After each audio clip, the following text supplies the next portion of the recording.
Lou, soon to be Dr. Lou, will pursue his residency training in internal medicine, also at Stanford University. Mr. Lou, please come forward.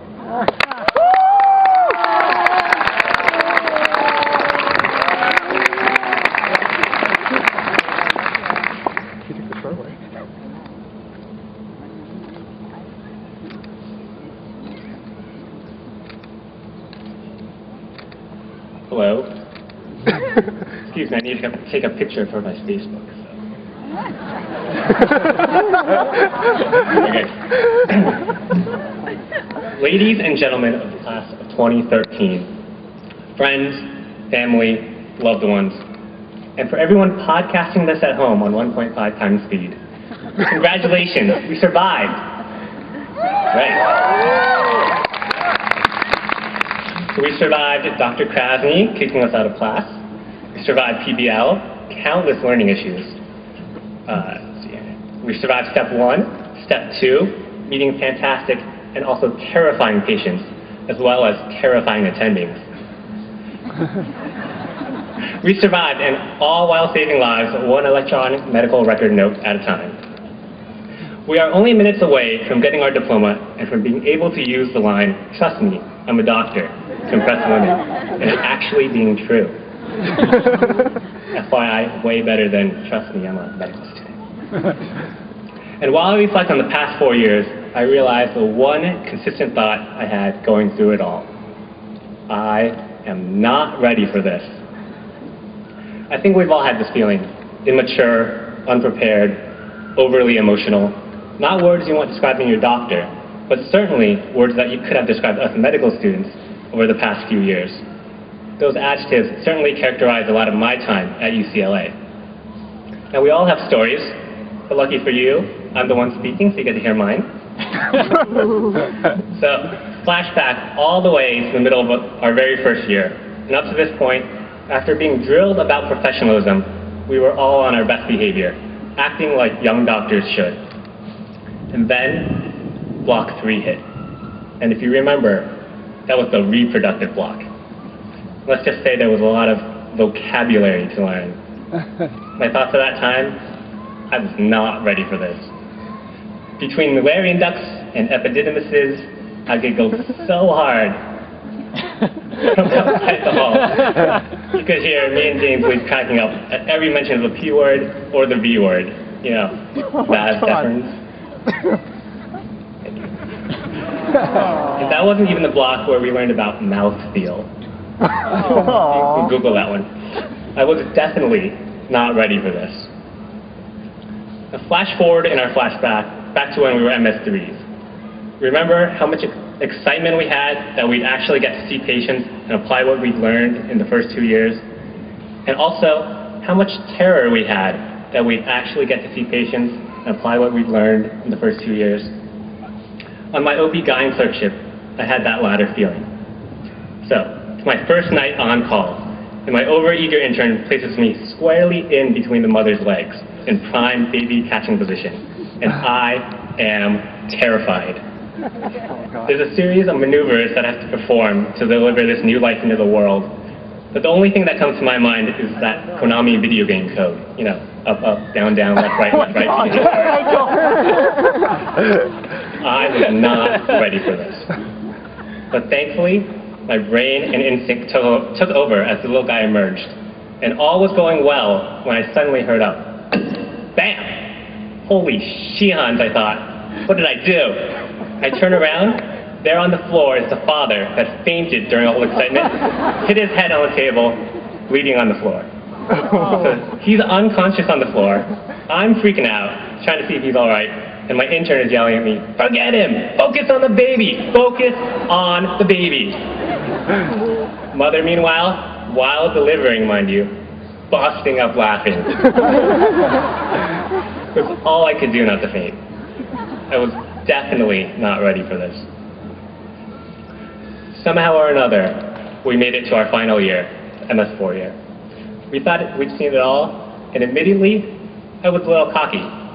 That was at least until I took care of a patient in the ICU. We'll call him Mr. S.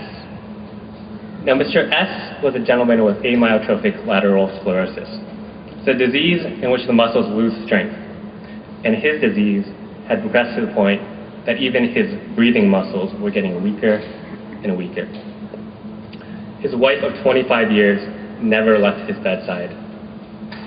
He was on supplemental oxygen by face mask and was brought into the hospital in order to be converted into a tracheostomy so that he could breathe through a hole in his neck instead of on the mask. It meant that he was getting worse. But I will never forget what his wife said to him before the procedure. She said, "Well, honey, without the mask, this just means that I'll finally get to kiss you on the lips again." I had to blink back tears. I was not ready for this. Later, we needed to communicate with Mr. S, whose voice was also in decline. He used an iPad to talk with his wife, and she asked us to flip to a blank page in their notebook application. And as we flipped through, we couldn't help catching glimpses into their life. Pages of communication, mundane life matters, did you take out the garbage, pay the taxes, etc., intermixed with long, flowing love notes. We didn't want to invade their privacy, so we scrolled quicker and encountered just more and more love notes that got shorter and shorter, presumably as his muscles got weaker and weaker. The last pages before we arrived at a blank, fresh new page were, "I love you." Then, "Love you." Finally, simply, love. I was definitely not ready for this. But then, we have to be ready, don't we? We have to be the mature ones, the wise ones, the compassionate ones. That's the job we signed up for, isn't it? To be there for those like Mr. S in their darkest moments, to be let into the private life of the sick as we try to save, heal, and comfort those same lives. While we may always feel we will be immature, unprepared, overly emotional, that white coat, that MD means that we have to step up and be better than we ever thought we could be. That's what the last 4 years have been about. That's what the rest of our careers will be about. Now, we already came into med school brilliant, good looking, but everything we've done these last 4 years, yes, even faking enthusiasm to stay and watch that intern write another 3 discharge summaries. Everything we've done has prepared us for that moment when we take full responsibility, look that patient in the eye and say, "I'm never going to give you up. I'm never going to let you down. I'm never going to turn around to desert you. I am your doctor." Class of 2013, we are ready.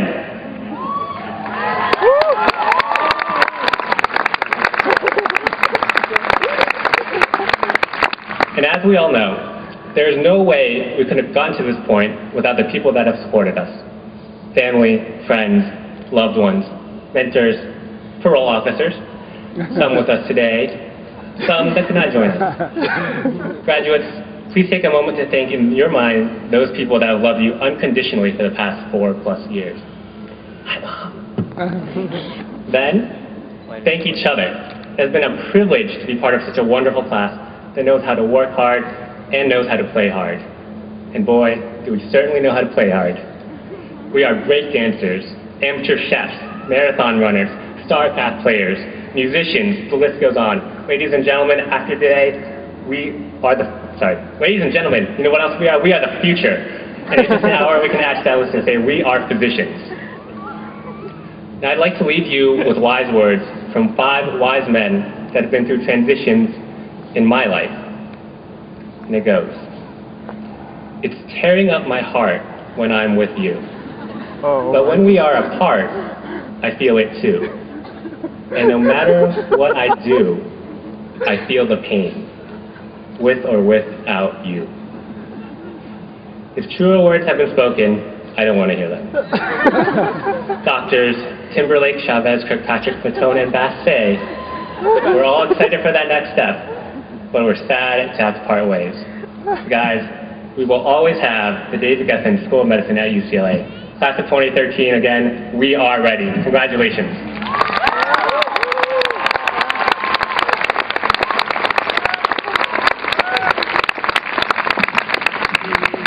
Thank you, Tom.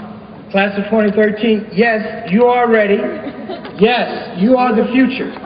But for those of you who are not listening to me when I introduce Dr. Liu, he is not going into obstetrics.